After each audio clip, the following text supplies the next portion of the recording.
Welcome to My Life in Israel podcast, where I speak the truth with people about finding a solution to the Israeli Palestinian conflict while combating anti-Semitism, anti-Israel, and anti-Zionist propaganda, and rant about Israeli politics and life in Israel.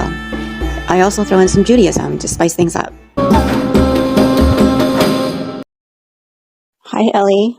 Do you have anything to say about the conflict? Where are you from? Oh, great. Okay.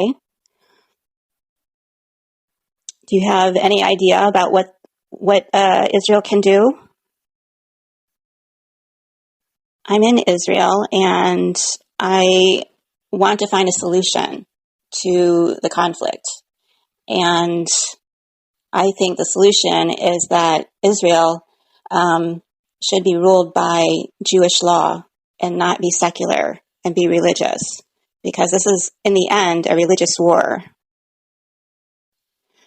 Oh, to what city? To Jerusalem for Ramadan? Is that what you're talking about? Oh, well, the Israeli government has pressure from the United States to basically let the people from the West Bank in to celebrate Ramadan. And there's controversy around that. We're waiting to see how that goes. There's usually a lot of riots that break out on the Temple Mount during Ramadan. But so far, it's been pretty calm. So I feel like unless something really major happens, they're going to keep letting people in. And it's actually interesting that to the Muslims, not allowing them to worship is in itself an act of war.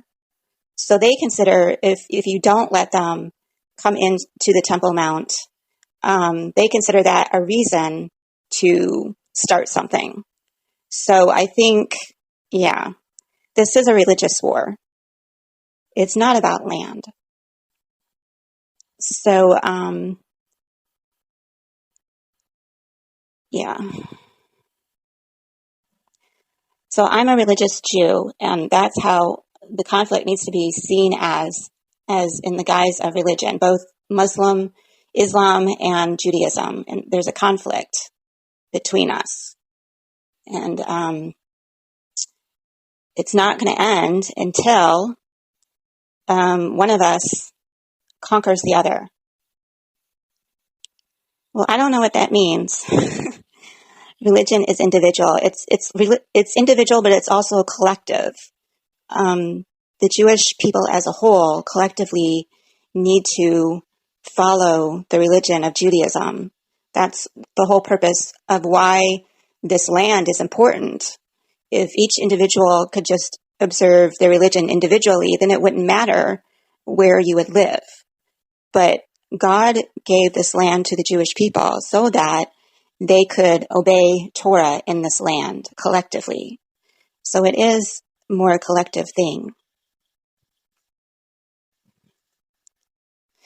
Well, right. So, and there's always been tension. Israel has tried to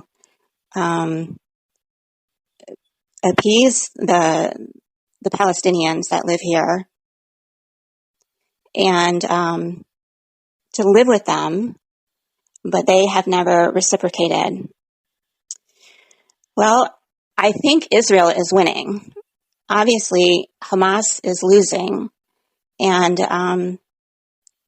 but somehow the pro-Palestine supporters keep wanting to give the view that somehow because there's so much pro-Palestinian demonstrations and the media seems to be all for the civilians in Gaza, that they think that they're the ones that are winning.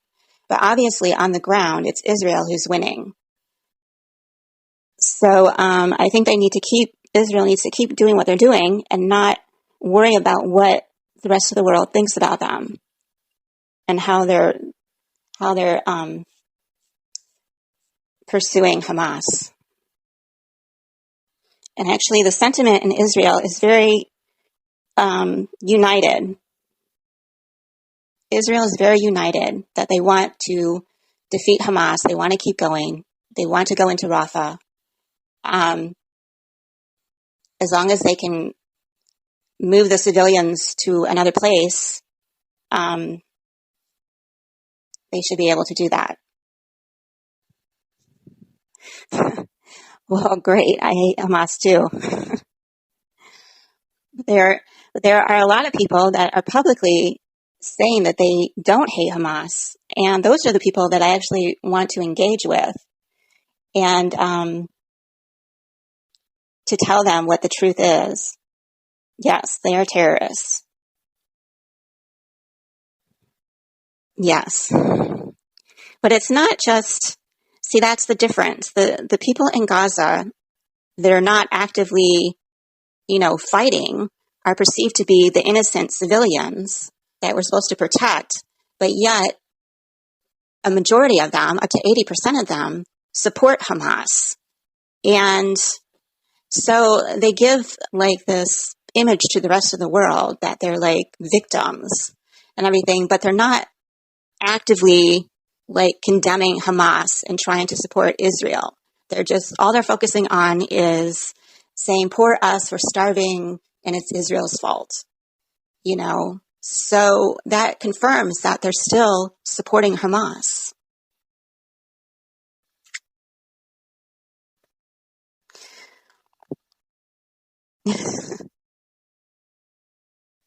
They are.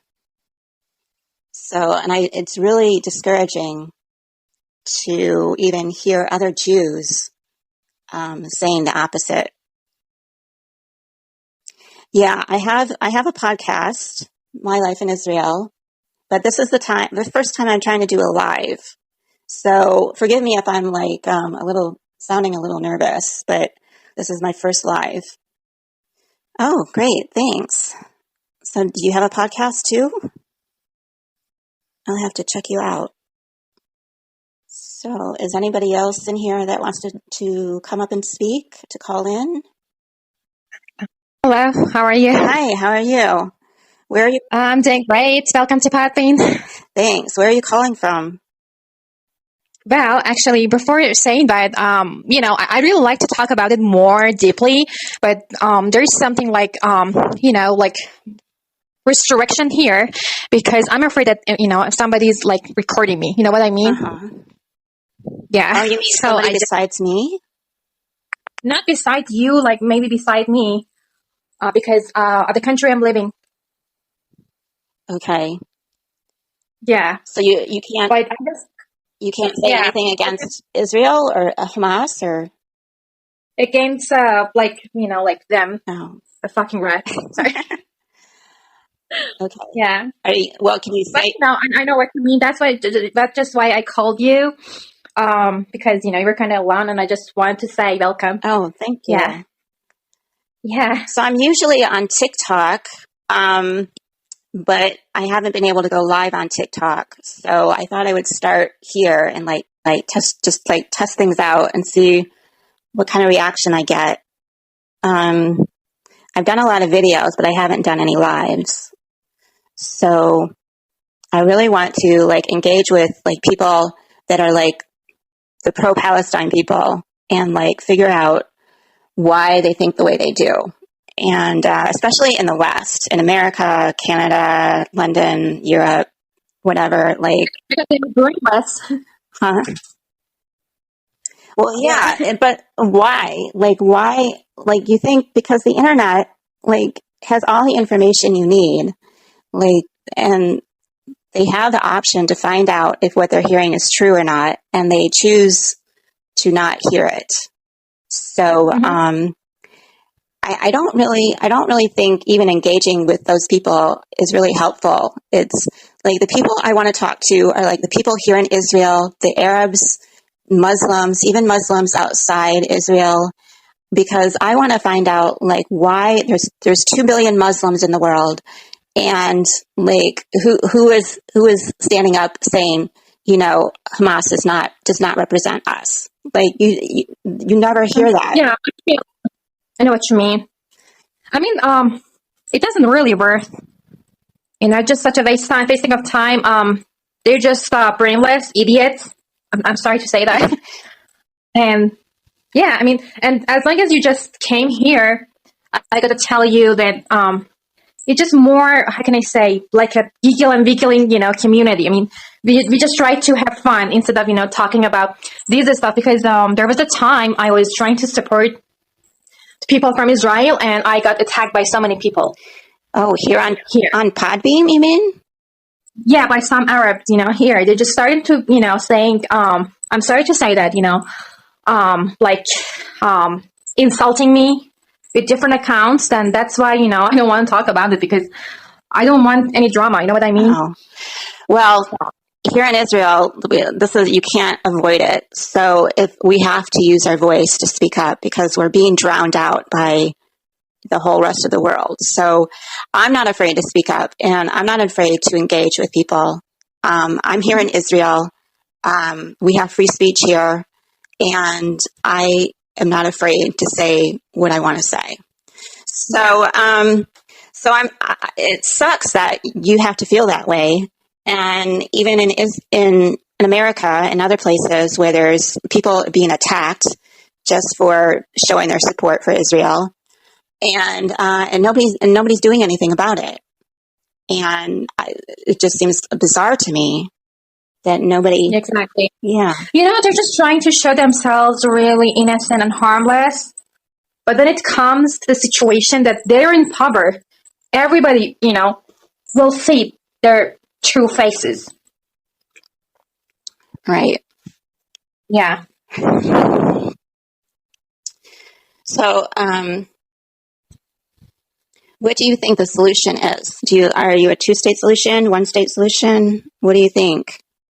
I guess, to be honest, I'm not really good at politics stuff, but I think this is the only choice that Israel is doing, by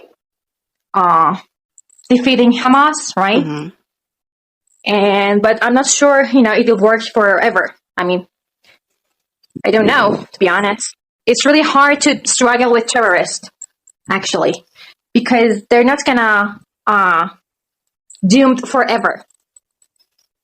They got children, they got families, and they're all brainwashed. So, I don't know. I mean, I don't know, to be honest. Well, here in Israel, people have, especially after October 7th, the idea of a two-state solution is gone. There were some people, especially on the left, who strived for coexistence, even amid the constant terror attacks.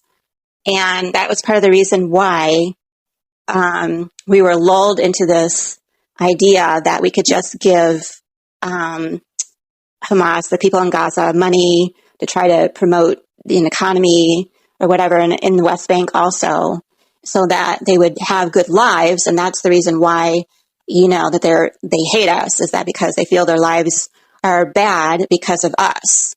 So that's what we've been doing, like for the last 75 years, is trying to create a way to live together. And now after October 7th, people are realizing that that's not really ever going to work. That's not the reason why they keep wanting to commit terror attacks. And now people are realizing that they just don't want us here at all. They don't want to live here with us.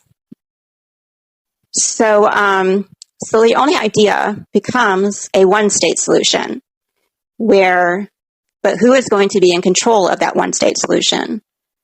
And I'm under the opinion, because I'm a religious Jew, that this land belongs to the Jewish people forever. And we are not to give it over to other people and to be ruled over by other people. And so, but it's your country. Yeah. It's your country. Right. But there is a sense that, the Muslims, the Palestinians feel that they have a right to stay here as well. Well, they would have if they would have wanted to live together with us. But because they don't want to live together with us, they have lost their claim to being here with us because we're not going anywhere. So one of us is going to have to either admit that, we're not going anywhere and give up their nationalistic idea that they can claim the whole land, or we're going to have to just either, be at war with them and until we drive them out or we convince them that they have lost.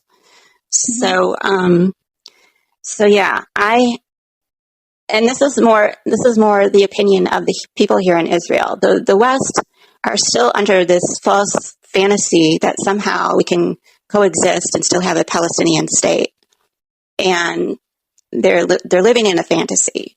They don't understand the mindset of the Arabs here, and that it's not about land, it's about Islam, and that because it says in the Quran that, that the Jews have been cursed and that they're not entitled to come back into the land because unless they believe Muhammad is the prophet and they become Muslim, and then they would be entitled to come back to the land.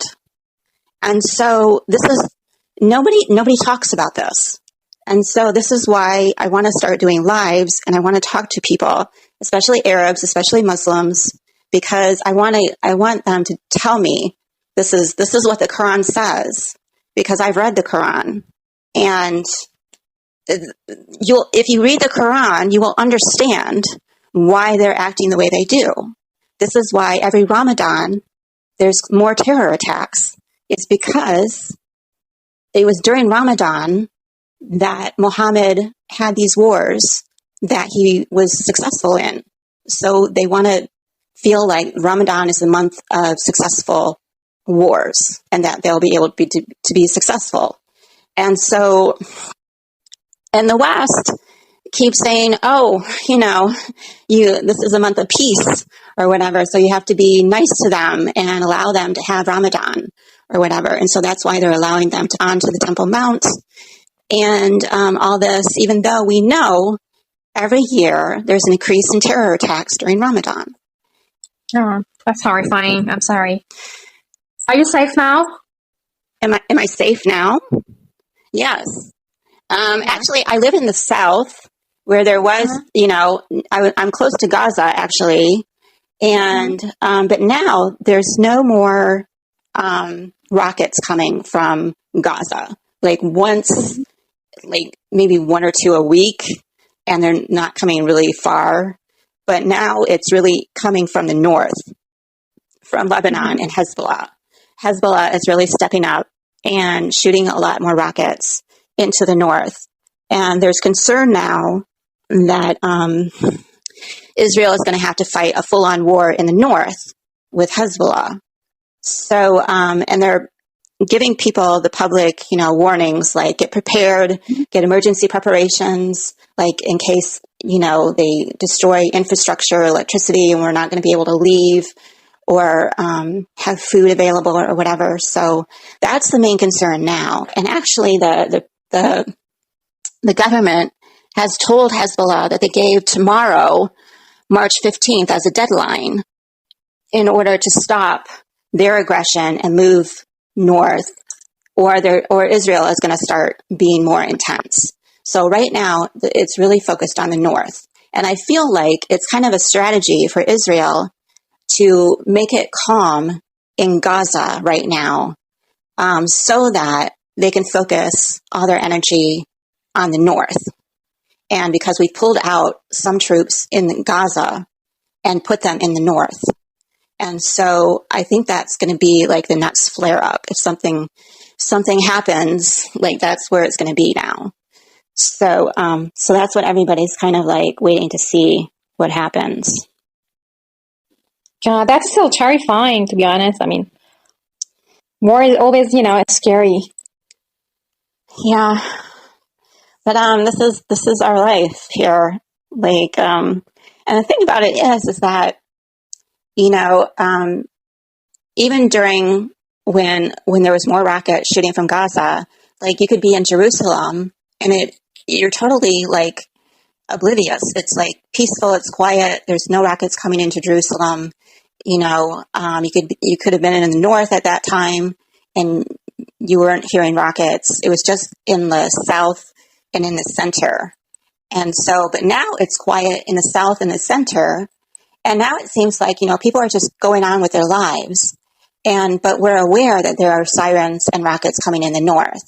But the thing about it is that there's communities in the north that have been evacuated. So there's not many people there in the north right now.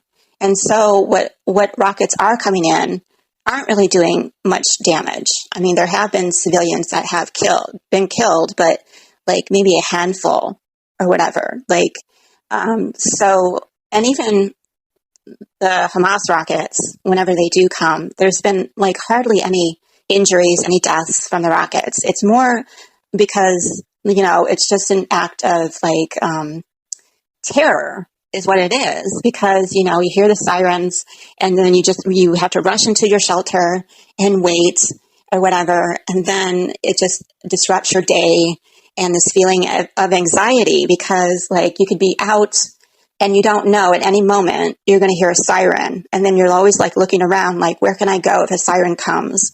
Where's the nearest bomb shelter? Where's the nearest place to go? And so it was very hard in the beginning. Like there was hardly anybody out on the streets. Businesses were closed. You know, it was very anxious to be outside because you never know when a rocket's going to come. But then when it does come, you have the Iron Dome, thankfully, so that when they do come, there aren't many injuries or deaths from it, or even destruction. Like there's some houses that get hit, but then there's like nobody in them. So that's the other thing, that like when people outside here, they see the devastation in Gaza, and that's where they like see the difference. Like they don't see the devastation in Israel and people like, you know, the hospitals being like overrun with people being injured and everything like that. So I can understand when you look at the media and you see the pictures coming out of Gaza and the devastation and the injuries and everything like that, that you automatically want to think that, you know, Israel is the bad guy or whatever. But that's only a surface level thinking. Like you have to really think about who started this. You know, we didn't start this. And Oh, go ahead. Sorry, I don't want to interrupt you, but here another person, he's kind of like disagree, and his name is Lurak. He's not my friend. He's a good friend. But you can, you know, have a, you know, conversation and discussion about it. He's saying that Israel is doing a genocide. Okay. So, I mean, yeah. Okay. This Lurak God. Okay. Yeah. He's from the U.S. Yeah. Oh, okay. Great. Okay. So Mr. Lurak God, would you like to phone in and talk to me about this? I can discuss whether it's a genocide or not. Colleen, you know, you're going to have the respectful conversation, you know. There is nothing wrong with it. Oh, there's a message. Let's see. Yeah, Colleen Lurak. I bet it's not going to, you know, go down anywhere. Just call in and, you know, be respectful to each other. I know. You know, because here, we're using lots of derogatory words, so don't take any offense, because you're kind of new here, right? Mm-hmm. Yeah, so it's just the rule of here. Yeah, Lurak, call in.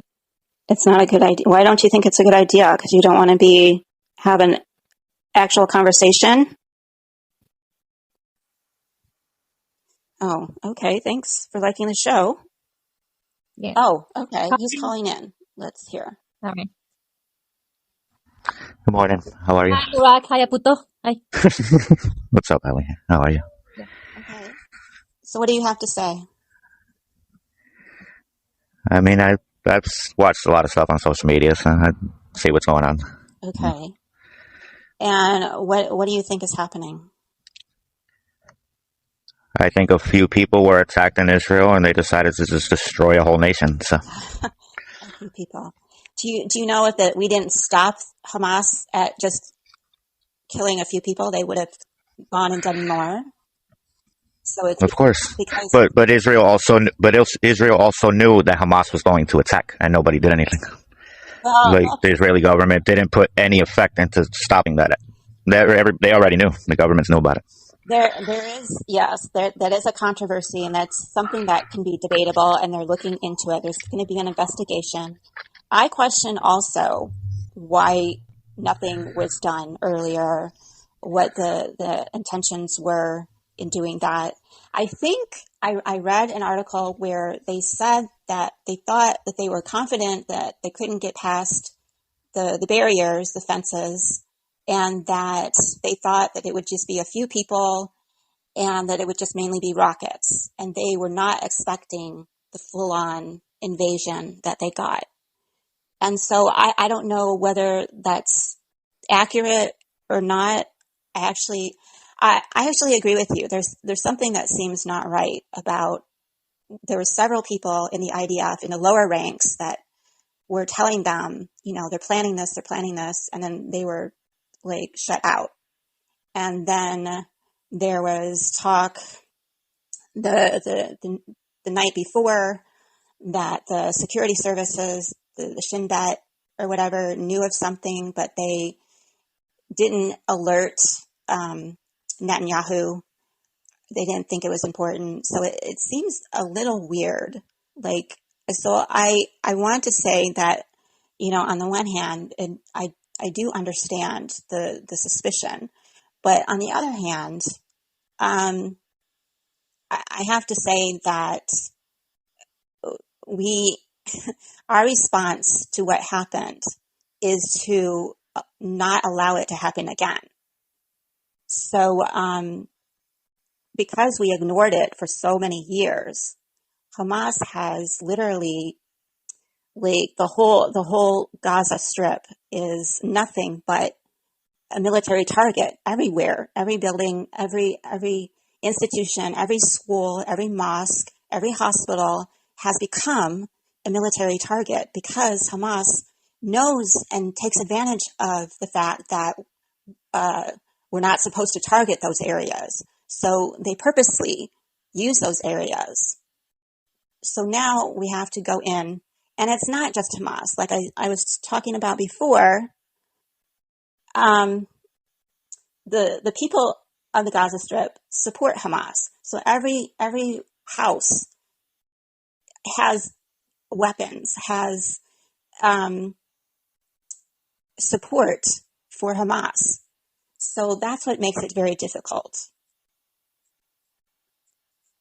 No, I understand. I mean, there's just a lot of innocent deaths because the people that are the problem aren't.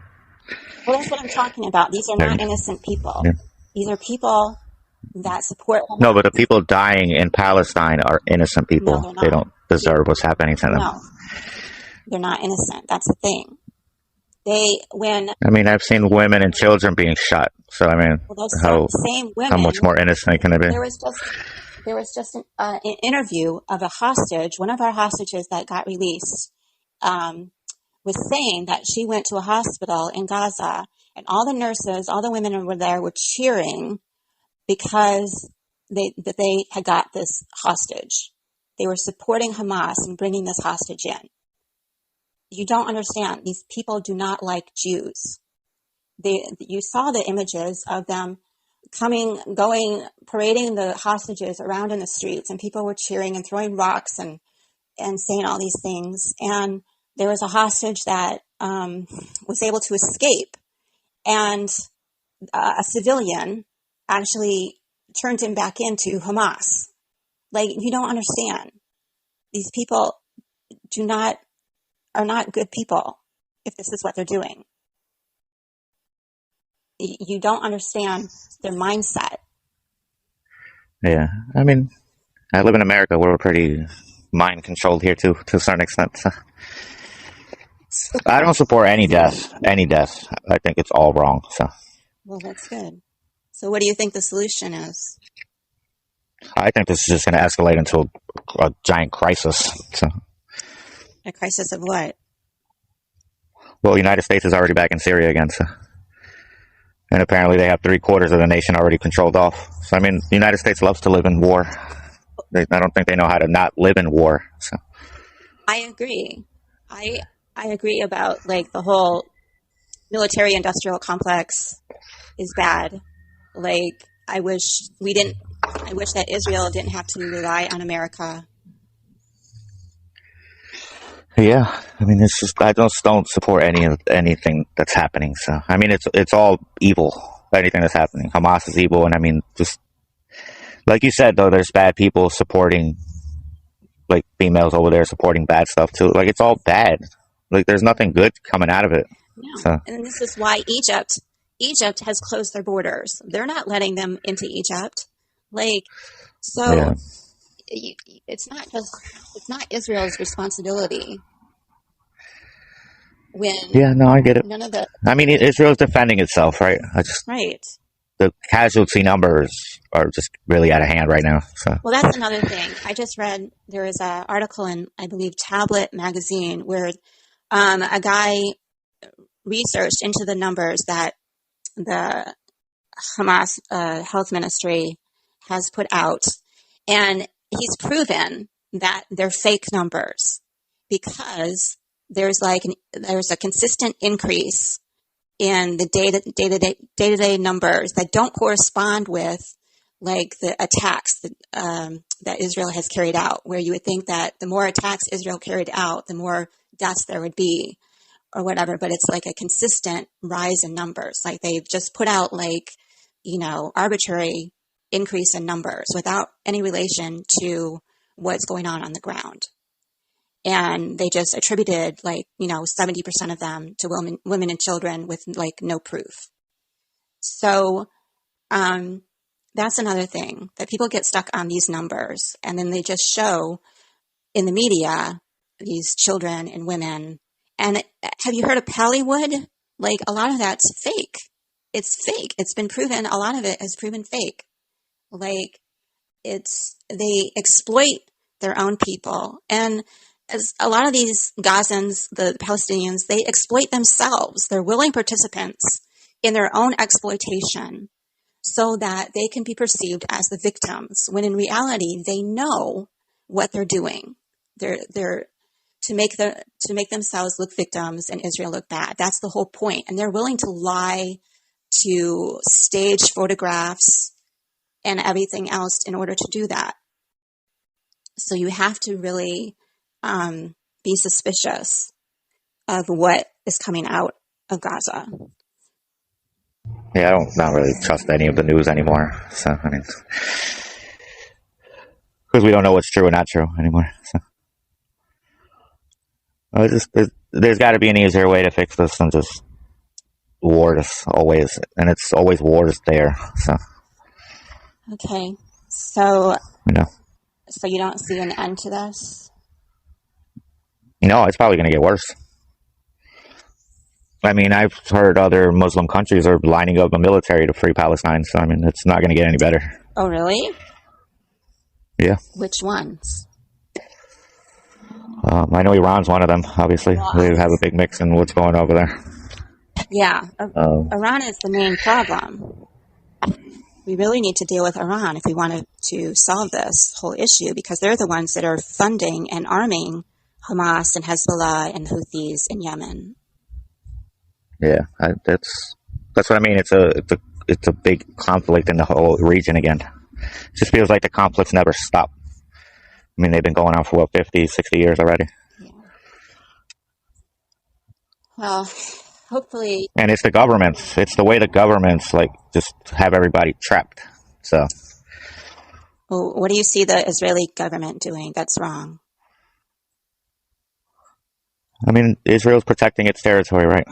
So what happened doesn't happen again. I get that part. Okay. If the numbers aren't true, then we're being misled here. So. Right. And it won't be until, we finally go into Rafah and take care of the rest of Hamas that we'll be able and then Israel can actually go in and control things and get a better picture of what's going on there. I think I think Israel is still making a mistake by trying to get local Palestinians in Gaza to be in control instead of Hamas, when I don't really know if that's going to work or not. I think Israel is going to have to control it. And it's only because of the pressure from the United States that they're doing this. Yeah, but this whole war is causing conflicts here now, too. So there's a lot of protests here and stuff. So. Yeah, but it's funded by, the globalists. Unfortunately. So no matter what. That's the sick part, because they don't care about anyone. They just care about their bottom dollar. So, because this is more about money than it is about people's safety, anyway. So, I mean, all wars are, right? Well, I don't think it's just about money. I think it's about how the world, they want the new world order, and they want to create chaos and disruption so that I agree 100% with you. So that they can have an excuse to, have their solution. You see what I'm saying? Yep. No, I agree with you 100% on that part. That's why I don't trust any government anymore. I think they're all just corrupt. So I don't think any government cares about its people at all. They just cover it up with other lies. Right. So again, I was talking to Ellie, and I was saying in the beginning that as a religious Jew, my ultimate goal is to have Israel ruled by Jewish law, by Torah, the way it was in ancient times. And so I think if that happens, then we can get rid of all this influence from the outside world. And Israel can go back to being like a light unto the nations. And so I just don't know how to get there from here. So that's kind of what I want to talk to people about. But you need to have some sort of concept of Your volume keeps going up and down. Sorry. You need to have a concept of Judaism or whatever to be able to talk about that. And so a lot of these people in these lives aren't religious, aren't Jewish. And so that's what I want to try and get to those people. Yeah, and this war is very old. It's not like it's something new. It's been around for a long, long time. So, and it's probably never going to stop. Well, unfortunately. If the Muslims think that they're going to keep fighting until they defeat the Jews, they think that they're going to defeat the Jews, and then that will bring in the Messiah, the end of times. So this is what they're thinking of. I mean, I'm a Christian, so I believe the buttons that are being pushed are gonna bring the Messiah back. So, I mean, there's just crisis everywhere, and no government is actually figuring out how to solve any issue. So I agree, but it's just sad. So I agree that God, whether you're a Christian, Jew, or Muslim, God is the answer, and so we have to come together with that in mind to go against these globalist influences. Yeah, they got the power, though. That's the problem. I mean, they control both sides of the spectrum. That's the scary part. Yeah, but the more we... I mean, it happens here, too, I'm not sure how much you pay attention to American news, but America's completely divided. So. Well, I'm American, so... Oh, okay. I'm from South America, so it's just sad. That's all. Because it's 2024. We should be above all this stuff already. We still don't know how to work together as humans. just said. Yeah. Okay. I mean, I don't think anybody deserves their life taken. And I hear what Hamas has done, and I see the atrocities they're doing too. So, right. It's fine to be for peace and everything else, but you can't, just say you want peace, and when people are not going to listen to you no matter what and just try to kill you, like, you have to do something about it. yeah, you have the right to defend yourself. That's all you can do. Are you in Israel? Yes, I live in Israel. Yeah. And they're still trying to attack Israel? Because, see, we don't get news like that here. From the north, from Hezbollah in Lebanon, they're constantly shooting rockets every day in the north. It's kind of quiet in the south. Hamas has pretty much been able to be stopped shooting rockets here in the south. But now it's heating up in the north. So we might have a full-on war with Hezbollah now. But, so I don't know. We'll see. You have anything else you want to say? Sorry, I'm back. All right. Yeah. Do you have anything else you want to say? No, I'm good. Thank you for letting me up on your panel. No problem. Thanks for coming out. I hope somebody can resolve the issues before it keeps getting worse. Well, we can always hope. All right. Well, thank you. You're welcome. Have a good day. I hope you stay safe. Thanks. All right. Nobody else wants to say anything? Okay. So, I guess I'm going to end the live now. Thanks, everybody, and take care. Thanks for listening to My Life in Israel podcast. Follow me on TikTok, Twitter, Facebook, Instagram, and YouTube for non-podcast videos. If you enjoyed the podcast, like, share, comment, and follow me on Spotify and other podcast apps so you never miss another episode. Support my work and support Israel by making a one-time or monthly donation, or become a subscriber to get access to exclusive content. The links are in my profile and description. And stay tuned because I have a lot more to say. Am Israel High.